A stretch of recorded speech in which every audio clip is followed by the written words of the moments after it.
Is that your strategy? Oh, yeah, save the triceps. No arms on the way on the burpee. Oh God. That's the strategy right there. That's a winning strategy. How was it? You know, it was pretty terrible actually. That's one of those workouts where you look at it and you're like, yeah, it's definitely gonna hurt. For like the elite, there's not really any strategy involved. It's just, can you hold on to the barbell unbroken, and can you manage and moderate the cadence of your burpee to allow for the barbell to stay unbroken? I think both Al and I fell into the trap of trying to stay unbroken on the barbell, which we did pretty much. We got to the burpees and we got kind of caught up in a little race between us. And in the first 21:59, that was fine. You could hold on for it's only 4 minutes. Then the second part is just like compounded. Even though we got essentially 5 minutes of rest, like our burpee cadence both slowed down loads. Like we were taking like maybe 2 seconds per some burpees. But I mean, for me, it's good because I haven't done any front rack squatting, front rack holding, or even front loaded squatting for like seven weeks since the last squat clean tester. So I'm happy that that's coming good. And they felt decent actually. For sure I could tell I'm rusty in the movement. I haven't done it much, but that was good. It was good to push against Al, and Izzy decided to hide around the corner, so we had no idea where she was going. But what about you, Al? What do you reckon? With the two workouts, the first one being descending, that one's not too bad because the rep scheme comes down, but that second one got real cheeky with the ascending ladder. I think definitely if I was going to redo the cadence of the burpees on the first one, potentially could have been slowed down a little bit, just to then allow myself, as that round of 15 and 21 started to get funky on the second workout, to just give myself a bit more. But the aftermath is a typical 21:15.9. I chundered. There's lots of sweat, but it's what you'd expect from a 21:15.9, to be fair. Yeah, good open prep for that sort of thing. Yeah. Do you think we'll see something like this in the open? Yeah, I think because it is only a 3-week open, which is definitely friendlier for any of the affiliates that are open around the world. I know a lot of people are still going to be doing this one from home. I think CrossFit and Dave Castro will want to put in more tests in the less amount of time. So like a double-edged sword sort of thing will work. Part A, Part B, Part A conditioning, Part B lift, vice versa, or 2 conditioning pieces like that. Keep it simple. I mean, like, you know, any test you make can get horrific. You know, people look at it like, oh, it's a good one for me. Like, it's a good one for you, better be going fast, and you better be winning it. So there's no good workouts, there's no bad workouts. It all comes down to stuff like we're doing now, like trying to strategize, and then we look back at our video, which is what we're doing now. Go back to the video, you know, subjectively and objectively analyze it. How long were you resting for? How long did each transition take? How long did each set take? And then you put down your feelings that go alongside that. Then you create your next strategy. It's no good saying, we'll just go 2 seconds faster, or we'll just hold on, we won't be a pussy next time. You know, it just doesn't work like that. So where in the workout can we modify and adjust to allow us to go unbroken? But yeah, that was a really good workout, and looking forward to watching the crew do that tomorrow. It's going to be, I think it's going to be a lot of sad faces as they walk in the room, but then a lot of smiles as they've conquered it by the end of it. So it's good fun. Short and sweet in a nutshell. 45 minutes late. Right, I'm gonna go. Seriously, I feel like I'm taking something. Like, this is not okay.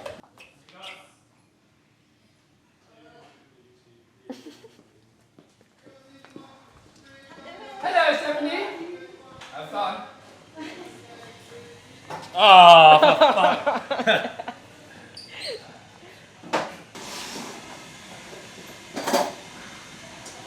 Where the magic happens is what they say on MTV Cribs.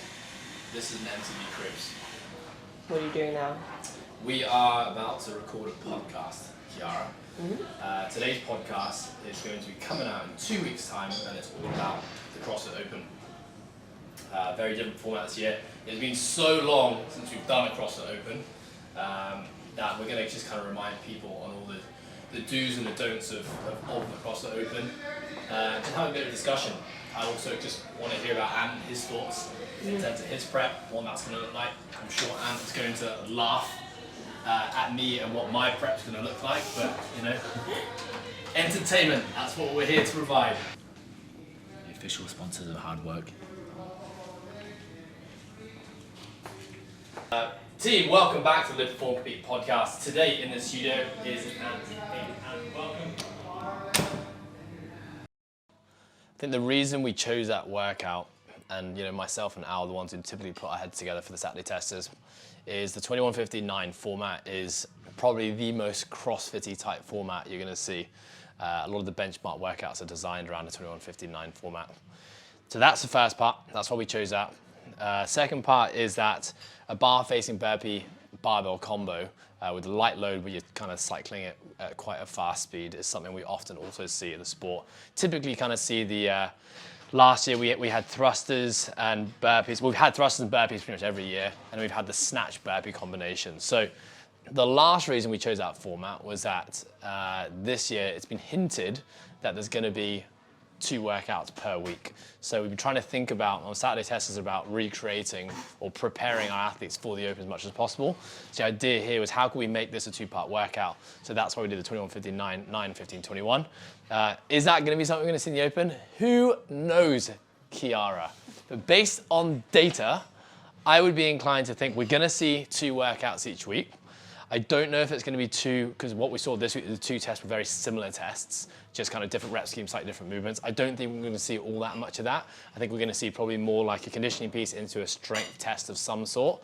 But you know what? In the 6 years of guessing Open workouts, I have got 1 correct. When I say 1, I mean 1 workout over the 6 years correct. So who knows?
Saturday test. You did it yesterday. Yeah, absolutely awful. And I got crushed by a lot of people, so horrible. It was a hard one. I think it was hard because I knew it was an open stylish sort of workout, so I had like that bit of fear of what's to come and sort of testing myself already. But it was good. A good push, an awesome class to do it with as well. So then, does this workout make you excited for the Open? It makes me excited to test like a whole, over a year's worth of work since the since the last Open, and had no competitions for so long. It's really good to test ourselves again and have fun with everyone here at Coastal. But also, yeah, super nervous as well. Yeah. Okay, so how did the workout go? Not great. I was in the pain cave 80% of the time, but I mean that's how it feels like for the Open. So looking forward to do it. Yeah. Have you signed up for the Open? Yeah. It's gonna be my first one with Coastal. First one? Yeah. Oh my god, excited. Are you excited? Yeah. Cool. I'm gonna ask you to do it. It was fun, but probably like one of the worst workouts I've done. Yeah, especially part B, I think. It's like thrusters is really hard for me, mobility-wise. So I was like done with part A, and part A felt good, like cycling the barbell, and I was like, can I just go home now for part B? Yeah. So it was all mental. Yeah. It's all mental. Have you signed up for the Open yet? I have, just for fun. Yeah. Because last year was my first Open. Yeah. So this year I'm just trying to see if I can do more of the workouts RX, then I'll be happy already. Are you excited for more workouts like this? Yeah, I mean it's brutal, but it's just fun when you do it with your friends, especially when the gym is just open. So being grateful more than anything. So you obviously finished the workout today. Yeah. How did that go? Did you have a strategy to it, or just... Actually, just go all out on part B, and then like for part A, just be conservative. Just be conservative on at part A. So I try to go like step up, step down for the burpee, so keep my heart rate low, and then for part B, just go all out. Yeah. Are you excited for the open? I haven't signed it up yet, but I will do it today. So and then hopefully get my first ring muscle up if it is in the open. Like, yeah, I hope so. Yeah, go. How did it go? It was a breather for sure. I think for most people it's going to be kind of around the 8 to 10 minute mark. So try to kind of game plan from that time frame. Transitions are quite key here. There's 4 transitions every round. So make sure you're trying to move quick from one movement to the next. Understanding on how you're going to pass the dumbbell over is going to be huge in terms of whether you're going to switch overhead, bring to the shoulder, or switch on the floor. I think understanding your game plan before you go in on how you're going to switch things over is going to be key. Yeah, no, I agree. It was more my legs that kind of blew up, but I use, because double unders I'm pretty comfortable with, so I use that as more like my recovery, like get my breath back time. Devil press were fine because there's only 10. It was more the single arm thrusters. Like I know I have a much weaker shoulder, so I always try to start on that side. And then I got like a little bit confused with my transition time. Like I noticed in my last set, like I'm not comfortable passing up overhead, but I wanted to speed up my time. But then it actually ended up being the wrong decision for me because I ended up fumbling it and had to put it down for my last 10 reps, which is a bit disappointing, and I wanted to hold on, but yeah, felt pretty good at the end of the day. We haven't eaten it, so it's been abandoned. Oh yeah, we are. Coastal Mass. What are you trying to... Trying to find new fabrics, What colors? bonded fabrics, It's only different colors for the season. We have this mask as well. On the bottom of my foot. The new fashion. All right. 230 meters. Yep. Sets, intensity, loading, all that kind of stuff. We don't want people having to take forced rest days because they're sore and feeling flat. Cool. So every class this week, team, let's say the same message. Cool. Okay, so in terms of validating videos, we will not be validating any videos until it's all done, just like we did last time. Cool. So coaching team, I'm going to need your help when that time arrives, like we did last time, just to validate the top 5 each division. Cool. Until then, no validations needed. Workout 2, Lottie and Al this morning. Thank you guys. Well done. That will be out on Thursday. We'll be shooting the update show tomorrow, 12:30, as well as the commentary for their workout. Yeah, we've got 174 sign-ups as of this morning. Is that you have red lights or green lights. Red lights are generally if something bad has happened or something that's not going to be ideal for you, but every red light will always turn into a green light, which allows you to move forward in your life. Yeah.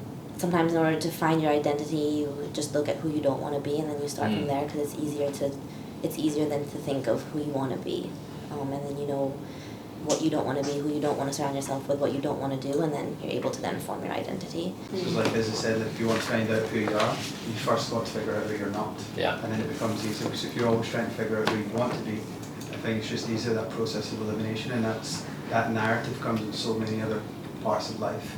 Like not just about who you want to be, but whatever you want to do, you must eliminate what you don't want first, and then you're left with what you have. The wall sometimes like red light, but it doesn't mean your life end there. Like it's almost like one door closed, another door will open. And I always believe that situation could be bad, but it will always get better. You just have to move on.